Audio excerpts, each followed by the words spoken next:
Voy a hacer una corta introducción en español. Es un placer presentarles a la señora Elizabeth Odio Benito.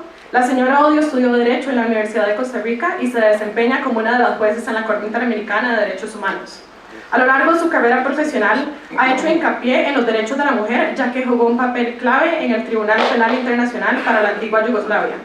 Durante su tiempo en el tribunal, la señora Odio luchó con éxito por los derechos de las mujeres y de todos los humanos, y se caracterizó por lograr normas más estrictas sobre la tortura, la violación y otras agresiones sexuales como crímenes de guerra. Además, doña Elizabeth ha servido a nuestro país como ministra de Justicia 2 veces y también en la vicepresidencia. Es un honor y un privilegio para nosotros presentar a Elizabeth Odio Benito como la invitada especial de nuestra conferencia.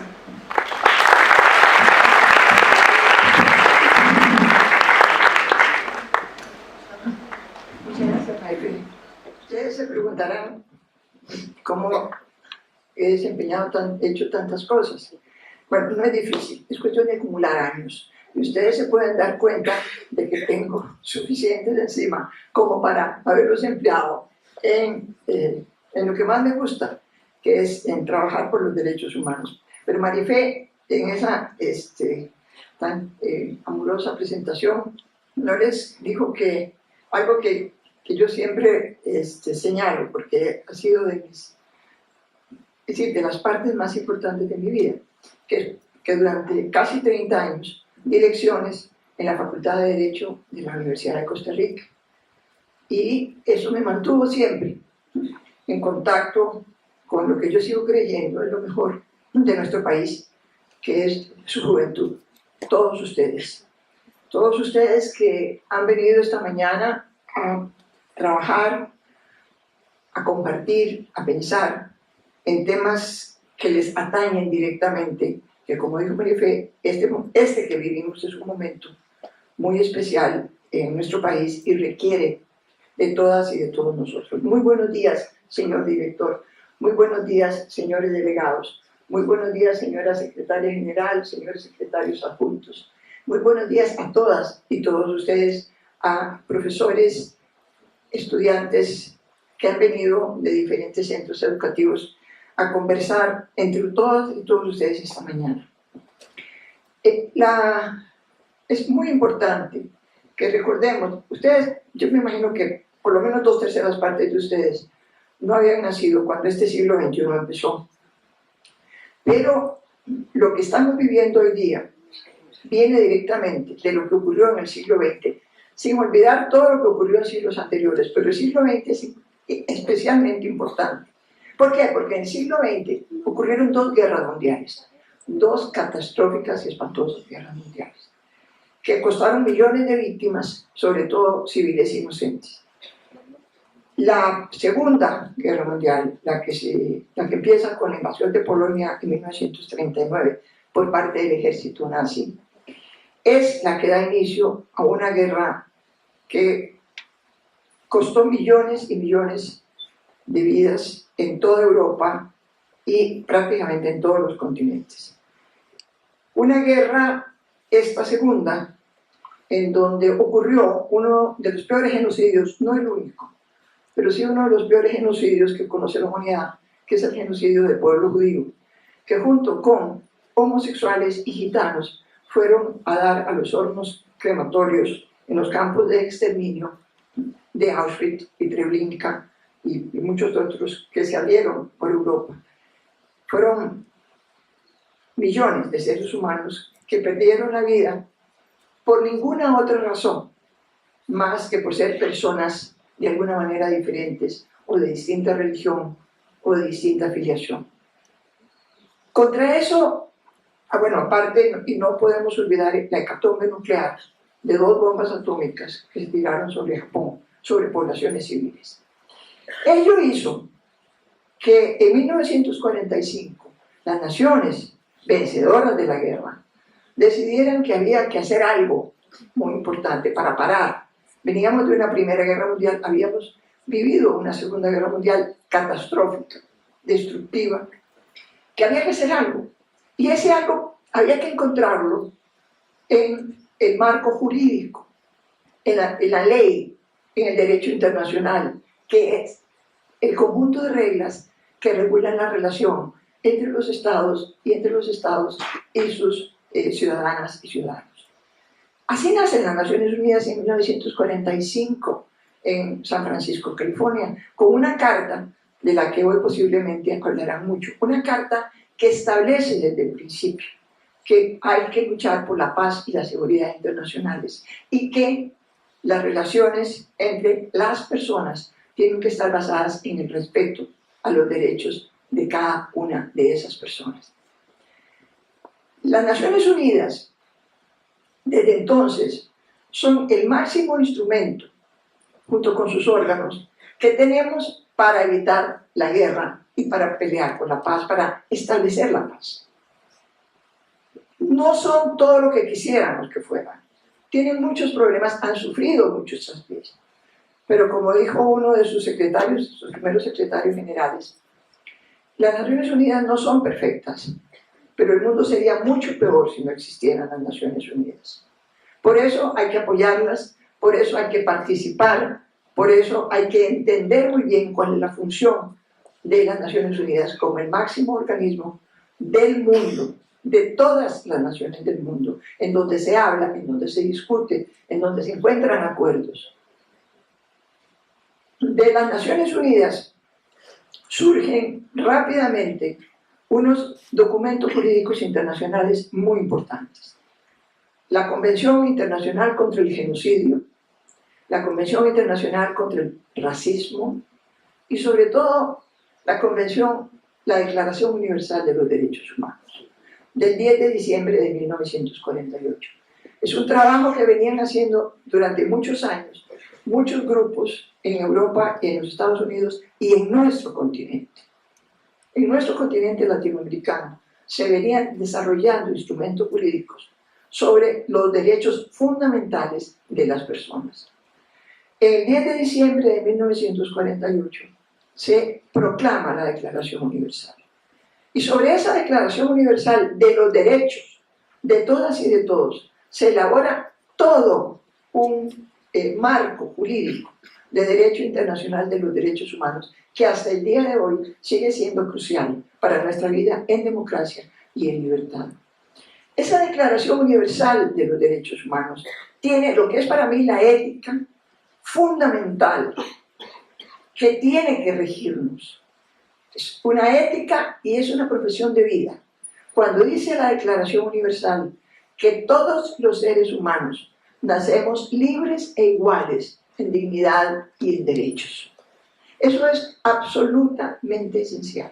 Sobre esa ética tenemos que regir nuestras vidas. Sobre esa ética tenemos que impedir que exista ningún tipo de discriminación, porque la discriminación es la violación más grave que sufren las personas de sus derechos fundamentales. En la segunda mitad del siglo XX, el derecho internacional de los derechos humanos siguió desarrollándose. Como las mujeres, desde el principio de los siglos, hemos sufrido de diferentes clases de discriminaciones, hay un instrumento muy importante que es la Convención Internacional sobre todas las formas, para luchar contra todas las formas de violación de los derechos de las mujeres.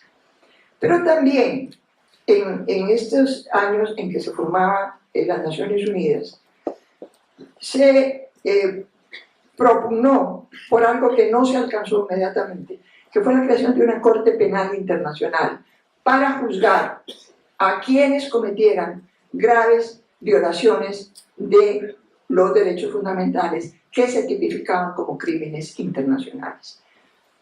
Y no fue posible en la segunda mitad del siglo XX, sino hasta muy al final, que esta Corte Penal Internacional se creara, porque casi inmediatamente después de que se fundaron las Naciones Unidas, empezó una guerra fría, que tuvo capítulos tan graves como la Guerra de las Coreas.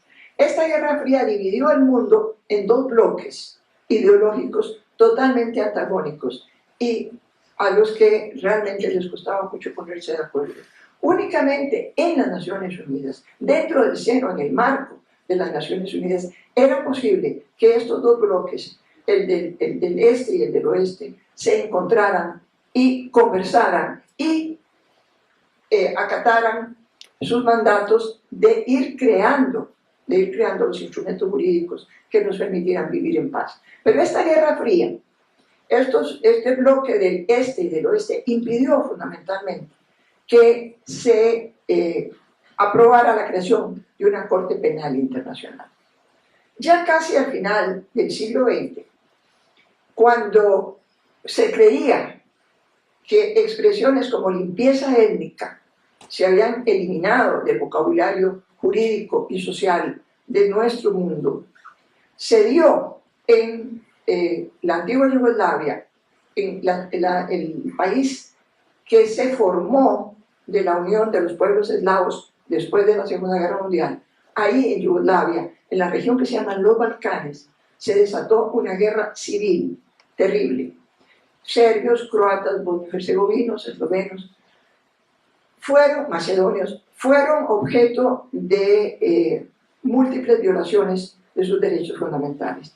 En esta guerra se volvió a hablar de limpieza étnica, se volvió a tratar de extinguir a un grupo humano por el hecho de profesar una diferente religión o provenir de una etnia diferente. Entonces las Naciones Unidas tomaron una decisión que hasta entonces no se había podido tomar, que fue establecer un tribunal penal para juzgar a los responsables de los principales crímenes cometidos en esa guerra. Así nace el Tribunal Penal Internacional ad hoc para la antigua Yugoslavia, que tiene como antecedente los tribunales que después de la Segunda Guerra Mundial juzgaron a los principales responsables de los crímenes nazis. Ese antecedente y esa sentencia que se dictó por parte de los tribunales de Nuremberg permite que este tribunal ad hoc penal internacional para la antigua Yugoslavia inicie en el año 93 sus trabajos. Mientras tanto, también en África se había cometido un genocidio espantoso, como todos los crímenes internacionales, de una etnia, los Hutus, contra otra etnia, los Tutsis, en Ruanda. En menos de 6 meses, casi 1 millón de personas fueron asesinadas a machete. Ese espanto hizo que se creara también un tribunal penal ad hoc para juzgar este genocidio de Ruanda. Ambos tribunales, tanto el de la antigua Yugoslavia como el de Ruanda, hicieron crecer de nuevo la esperanza de que una Corte Penal Internacional era posible. Además, la Guerra Fría se había terminado, había caído el muro de Berlín en el año 89, y entonces se inician con renovado entusiasmo los trabajos por crear una Corte Penal Internacional, lo cual se logra en el año 98, en 1998, cuando se aprueba el Estatuto de Roma, que es un tratado internacional en virtud del cual se tipifican los principales, no exclusivamente, pero sí los principales crímenes internacionales, y se crea la Corte Penal Internacional. Estos crímenes internacionales, que son básicamente los crímenes de guerra, los crímenes de lesa humanidad, el genocidio y el crimen de agresión, se establecen para que una corte que ahí se funda conozca de quiénes son los principales responsables de estos crímenes que son llevados ante jueces internacionales para ser juzgados. Esta corte empieza a funcionar en el año 2003. No ha sido tampoco todo lo que hubiéramos querido que fuera. Hay muchos problemas, y sobre todo de política internacional, que hacen que esta corte avance lentamente y que su trabajo, en mi opinión, más importante, que es el de proteger los derechos de las víctimas, avance aún más lentamente. Sin embargo, ahí está, camina, se han juzgado varios de los principales perpetradores de crímenes internacionales y se ha ido poco a poco concediendo derechos de reparaciones a las víctimas de esos crímenes.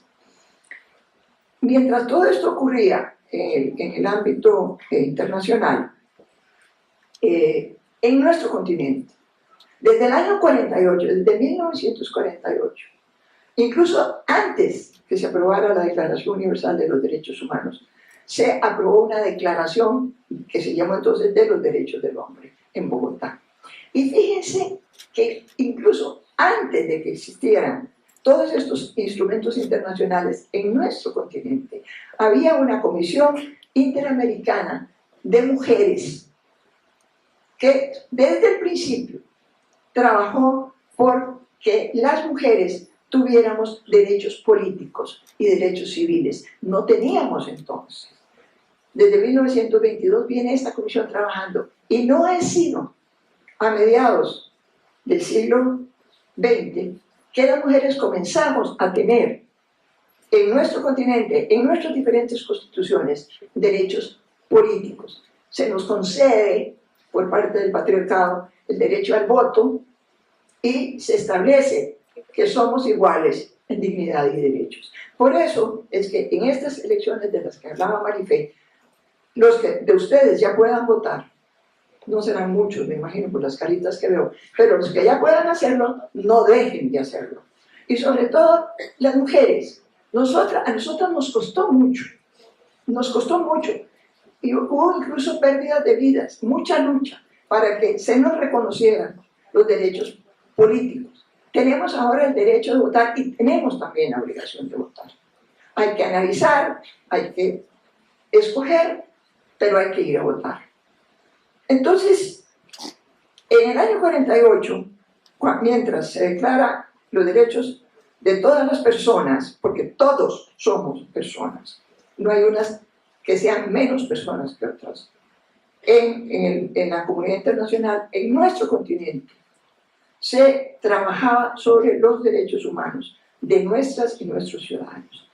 Y en 1969, se aprueba en San José el Pacto de San José, que es la Convención Americana de los Derechos Humanos. Y en el año 79, 10 años después, entra en vigor esta convención y se crea la Corte Interamericana de Derechos Humanos. Ustedes me preguntarán qué diferencia hay entre la Corte Penal Internacional y la Corte Interamericana de Derechos Humanos. En la Corte Penal Internacional, como les dije, se crea un tribunal penal encargado de juzgar la responsabilidad penal individual de perpetradores de crímenes internacionales. En la Convención Americana se crea una corte que le exige a los estados la responsabilidad que tienen de garantizar, de proteger y de promover los derechos humanos de todas las ciudadanas y todos los ciudadanos.